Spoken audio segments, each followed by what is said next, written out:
চুঁচুড়ায় জেলা শাসকের অফিসে মনোনয়নপত্র জমা দিলেন শ্রীরামপুরের প্রাক্তন সাংসদ কল্যাণ বন্দ্যোপাধ্যায়। এদিন তার সঙ্গে উপস্থিত ছিলেন রাজ্যের মন্ত্রী স্নেহাশিস চক্রবর্তী, বিধায়ক অরিন্দম গুইন, পৌর প্রধান সুরেশ মিশ্র সহ তৃণমূলের প্রচুর সংখ্যক কর্মী সমর্থকরা। দেখুন আমাদের সেই প্রতিবেদন।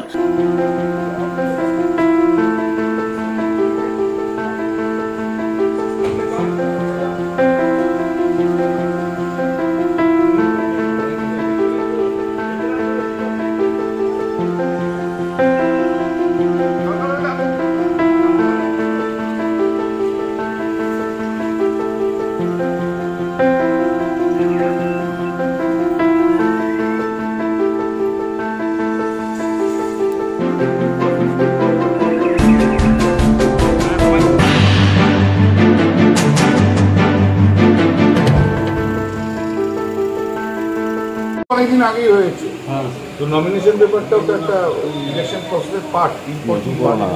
সেই নমিনেশন ফাইল করেছিলাম আজকে, ক্যান্ডিডেট হিসেবে আজ থেকে কি ভাবছেন? হবে 6 তারিখে। কি ভাবছেন? ভাবা হবে কি আছে, আগেই তো বলে দিচ্ছি, বারবার একই প্রশ্ন করো।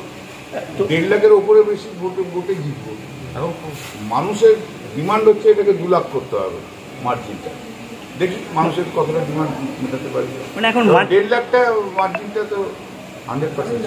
মানে এখন লক্ষ্য মার্জিন বাড়ানো। হ্যাঁ, ওটাই হচ্ছে। এবারে চাপটা হচ্ছে মার্জিন বাড়ানোর চাপ, অন্য কোনো চাপ নেই। আমি ভাবছি 1.5 লাখের উপর, আর যেখানে যাচ্ছি লোকজন বলছে না দাদা এবার 2 লাখ করে দিতে হবে।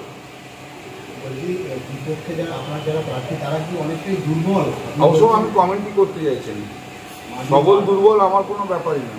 আমি একটা জিনিস বুঝি, জীবনে পজিটিভনেস। অন্য লোকের নামে বদনাম করে কখনো নিজে কখনো বড় হওয়া যায় না, কিছু করতেও পারেন। আমি 5 বছর ধরে কাজ করছি, আমি 15 বছরের সাংসদ, এখানে 15 বছর মানুষের সঙ্গে রয়েছি, ওতপ্রোতভাবে জড়িত। আমি কাজ করেছি, আমাদের সংগঠন আছে, আমাদের সবাই, আমাদের সব বিধায়করা কাজ করে, ভালো কাজ করে সবাই, আমাদের পার্টি কাজ করে। সর্বোপরি মমতা বন্দ্যোপাধ্যায় ওটা পশ্চিমবাংলায় যা করেছে, এবারে আমি একটা জিনিস আমার যেটা মনে হচ্ছে, let me tell you very frankly, 2009-এ মমতা বন্দ্যোপাধ্যায়ের যে ক্রেজ ছিল, সেই ক্রেজ আবার 2024-এ কিন্তু ফিরে এসেছে। মানুষ মমতা বন্দ্যোপাধ্যায়ের সঙ্গে পাবে, চাকরি দেওয়াটা ফ্যাক্টর হবে না, কিছুই না। ওগুলো তোমাদের কাছে ফ্যাক্টর, আমাদের কাছে নেই। হাওড়ায় কি এবারে আরো বাড়বে? মানে এক্সপেক্টেড সব বিধানসভা থেকেই বাড়বে, সব বিধানসভা থেকেই বাড়বে। বলা যায় ওগুলো আপনাদের কাছে, আপনি সেগুলো অ্যাডজেক্টিভ নিয়ে থাকুন, আমার কি আছে। সে তো হাওড়ার মেয়ে তো বালিতেও কি হলো, পারেননি তো আপনাদের যেটাতে হাওড়ার মেয়ে বলে। 4বার শ্রীরামপুর থেকে এরকম কাজে হয়নি।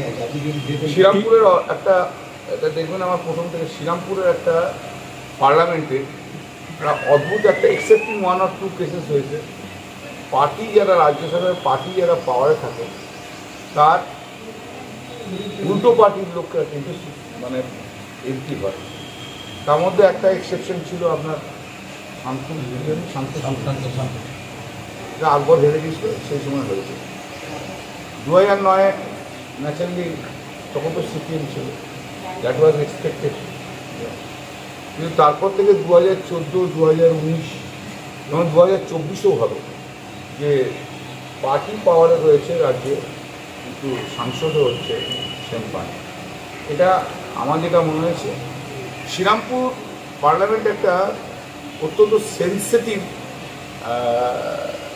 Constituency, is not like other. এবং শ্রীরামপুরের যে স্ট্রাকচার, এটা পুরোটাই দেখেন, যদি শ্রীরামপুরের সব ধরনের ভোটার রয়েছে, সে আপনি নন বেঙ্গল হিন্দি স্পিকিং পার্সন পাবেন, বেঙ্গল স্পিকিং পার্সন পাবেন, উর্দু স্পিকিং পার্সন পাবেন, বিভিন্ন ধর্ম, বিভিন্ন জাত, কতগুলো জায়গা আছে সেগুলোতে কসমোপলিটন, চাপদানি, ইসরা, একদম কসমোপলিটন। আবার জঙ্গির লোকসটা ইদানিং কম কসমোপলিটন। এর একটা বেশ কনস্টিটুয়েন্সি। তো সেই কনস্টিটুয়েন্সিতে পরপর পাওয়া মানুষের কাজকে মানুষ পেয়েছে। এখনো পর্যন্ত প্রধান প্রতিপক্ষ কাকে মনে করছে ওই যে অবাঙালি ভোট ব্যাংক আপনার এলাকাটা বিশাল অঙ্কের রয়েছে, সেই জায়গাটা আপনার একটু বড় খারাপ ছিল গতবার। এবারে সব রিকভারি হয়ে গেছে। গতবারে জেনারেল আমার পারসেপশন হচ্ছে গতবারে 2019-এ নরেন্দ্র মোদীর যে হাওয়া ছিল 2024-এ নরেন্দ্র মোদীর কিছুই নেই।